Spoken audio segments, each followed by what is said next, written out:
મહાશિવરાત્રી માટે ઝટપટ બની જાય એવા અને દાળ ચોખા પલાળવાની ઝંઝટ વગર શક્કરિયાના ફરાળી વડા બનાવીશું. તો અંદરથી સોફ્ટ, બહારથી ક્રિસ્પી અને બહુ ટેસ્ટી એવા, અને સાથે આપણે વડાનો 100 ગણો સ્વાદ વધારે એવી ફરાળી ગ્રીન ચટણી બનાવીશું.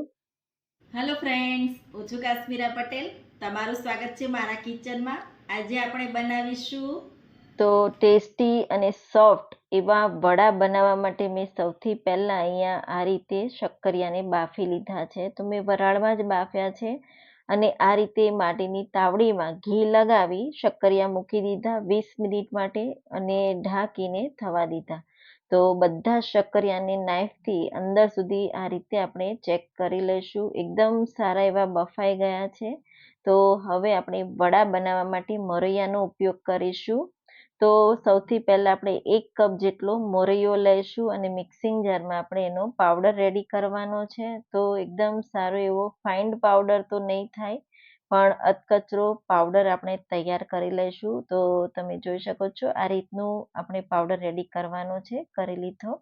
તો સૌથી પહેલા આપણે ફરાળી ચટણી રેડી કરી લઈએ. તો 3 થી 4 તીખા હોય એવા મરચાં, 1 ઇંચ આદુનો ટુકડો, 1 કપ જેટલા લીલા ધાણા, ફ્રેશ ધાણાની ચટણી બનાવવાની, સાથે 1/4 કપ જેટલા ફુદીનાના પાન અને 1 થી 2 ચમચી આપણે સિંગદાણા ઉમેરી દઈશું. સાથે 1 ટીસ્પૂન જેટલું મીઠું ઉમેરીશું. સાથે 1 ટીસ્પૂનથી ઓછી ખાંડ ઉમેરી દઈશું. અડધા લીંબુનો રસ, નાનું હોય તો 1 લેવાનું, મોટું હોય તો અડધું લીંબુ નીચોવી દઈશું. ખટાશ ગળપણ બેલેન્સ કરવાથી ચટણીનો ટેસ્ટ બહુ સારો એવો આવે છે. અને 2 ચમચી જેટલું પાણી ઉમેરી આપણે એકદમ સારી એવી સ્મૂથ ચટણી રેડી કરી લીધી.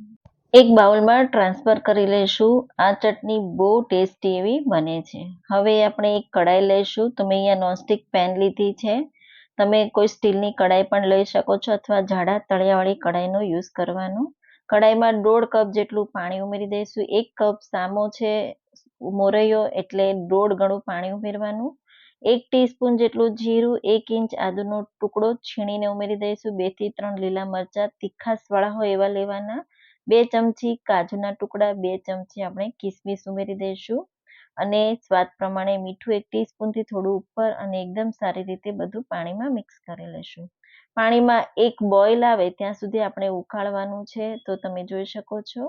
હવે એમાં જે આપણે મોરૈયાનો પાવડર રેડી કર્યો હતો એ ઉમેરી દઈશું. તો ધીમે ધીમે આ રીતે ઉમેરવાનો અને એકદમ સારી રીતે પાણી સાથે આપણે મિક્સ કરી લઈશું. તો ગેસની flame medium two high side રાખવાની.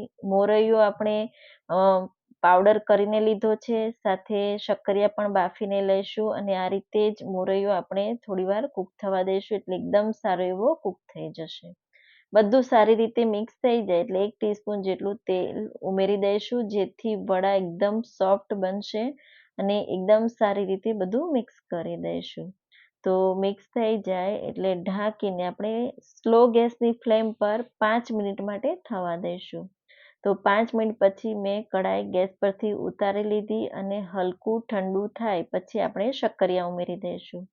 તો આ રીતે શક્કરિયા છીણીને કે ખમણીને ઉમેરી દેવાના. તો બાઇન્ડિંગ માટે શક્કરિયા અથવા તો તમે બાફેલા બટેટા પણ લઈ શકો છો, પણ હું આજે શક્કરિયાના વડા તૈયાર કરી રહી છું એટલે શક્કરિયા ઉમેરી રહી છું અને સિઝનમાં ખૂબ જ અવેલેબલ છે. અને આ રીતે આપણે શક્કરિયા છીણીને ઉમેરી દઈશું. સાથે મિશ્રણ ઠંડુ થાય પછી 1 ટીસ્પૂન જેટલો મરી પાવડર અને અડધો કપ જેટલા લીલા ધાણા ઉમેરી દઈશું અને એકદમ સારી રીતે આપણે રોટલીનો લોટ બાંધીએ એ રીતે લોટ આપણે બાંધવાનો છે. અને અહીંયા મારો વિડીયો સ્કીપ થઈ ગયો છે. 2 ચમચી જેટલો મેં તપકીરનો લોટ ઉમેરી દીધો છે, જે ઉપવાસમાં ખાઈ શકાય. તો આ રીતે ઉમેરી મેં અહીંયા લોટ બાંધી રેડી કરી લીધું. હવે 2 હાથની હથેળી પર આપણે તેલ લગાવી દઈશું અને થોડું મિશ્રણ હાથમાં લઈ આ રીતે આપણે રાઉન્ડ શેપમાં વડા રેડી કરી લઈશું. તો નાના મોટા જે સાઈઝમાં તમારે બનાવવા હોય એ સાઈઝમાં તમે બનાવી શકો છો. તો હું અહીંયા બધા જ વડા આ રીતે હું રેડી કરી લઈશ. તો આ રીતે મેં વડા રેડી કરી લીધા, તમે જોઈ શકો છો. અને હવે મેં અહીંયા 2 થી 3 ચમચી જેટલો તપકીરનો લોટ લીધો છે અને વડા લોટમાં આ રીતે થોડા કોટ કરી લઈશું, જેથી ફ્રાય કરતી વખતે વડા બિલકુલ છૂટા નહીં પડે. તો આ ઉપવાસમાં ખાતા હોય તો તમારે આ જરૂરથી યુઝ કરવાનો. અને આ રીતે બધા જ વડાને આપણે લોટ સાથે કોટ કરી લઈશું. તો મેં અહીંયા બધા વડા કોટ કરી લીધા અને રેડી કરી લીધા. હવે પહેલેથી જ તેલ ગરમ કરવા માટે મૂકી દીધું હતું અને મીડિયમ ગેસની ફ્લેમ પર આપણે બધા જ વડા તેલમાં જેટલા આવે એટલા ઉમેરી દઈશું.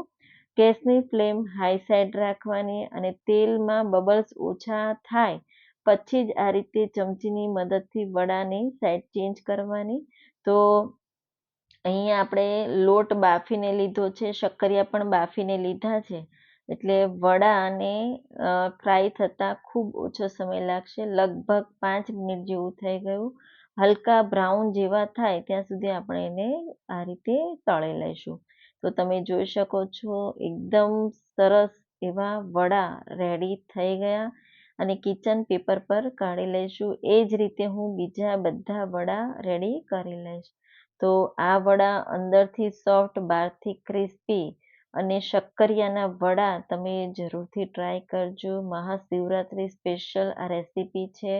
તો દાળ ચોખા પલાળવાની ઝંઝટ વગર તમે આ વડા ઇન્સ્ટન્ટ બનાવીને ખાઈ શકો છો. અને જો તમારે સ્ટોર કરવા હોય તો મહિના સુધી તમે ઝીપલોક બેગમાં સ્ટોર કરી જ્યારે પણ ઉપવાસ હોય ત્યારે તમે આ વડા ઇન્સ્ટન્ટ ફ્રાય કરીને ખાઈ શકો છો.